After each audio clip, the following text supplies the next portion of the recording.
I was a man of my own mind. I am my own boss, I used to say. No one should tell me about right and wrong. Well, no one could. There were no one around. I had not seen a face like yours for 15 years or so, not since I blocked the road down at the County Line Bridge. My nearest neighbor lived 100 miles down that road. He used to come around before I blocked it. He wanted something from me. You owe me one, he said, when he brought me news from the civilization. He would talk about war and peace, politics and economics. I never trusted him, of course. I never trust anybody. People make things up, you know. You owe me one, he said. Well, what did he want from me? I can imagine his face driving at 90 miles to find the road blocked. No trespassing. Keep out. Intruders will be shot. The trees are my friends. The trees are on my side, I used to say. Standing there so sad and lonely. I build my own house with my own hands, all alone. That's my way. 8 strong walls with 7 small windows and 1 door of massive oak. I sculptured a strong man in wood. He held the roof. I never had much stuff inside. Just what a man needs. A table, a chair, and a bed. I always kept my bed right next to the strong man in the middle. I liked sleeping under his wooden arms. I felt secure. But then suddenly, one cold winter's day, someone or something was out there. My first reaction was spontaneous. I crawled down into my bed and with my blanket up over my head, I cried out, "Go away! Go away! I don't want you here!" There was no answer. In dream of fear, I crawled over the floor and still shaking, I arose to look out. It was a man running and then a woman in the other direction. Well, what did they want from me? I started checking all windows. What did they want from me?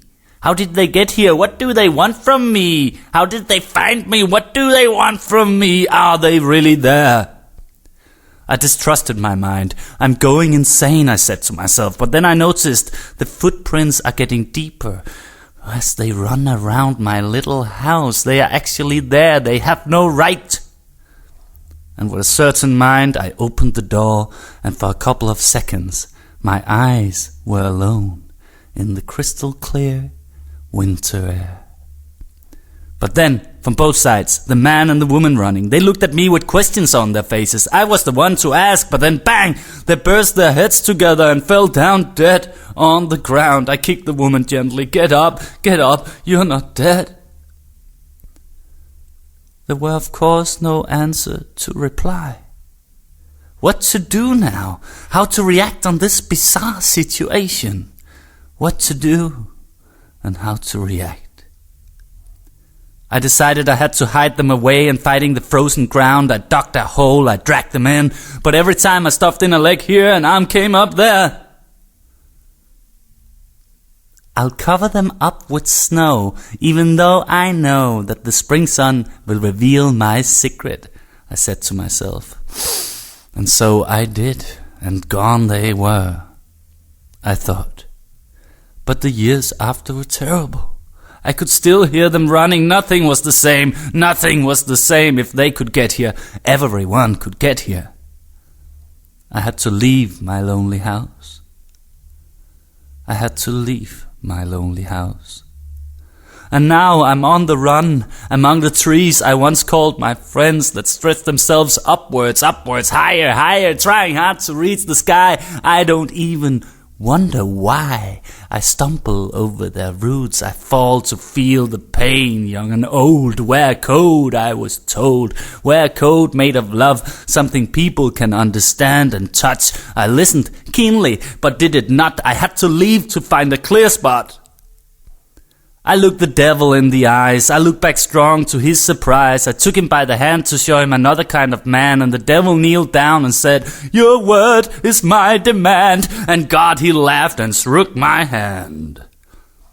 Well, God, you're up, and the devil, he's down. But you are both jewels in my paper crown. God looked at me seriously. "Why so serious?" I said. He looked at me seriously and judged me to be free. Judged me to be free.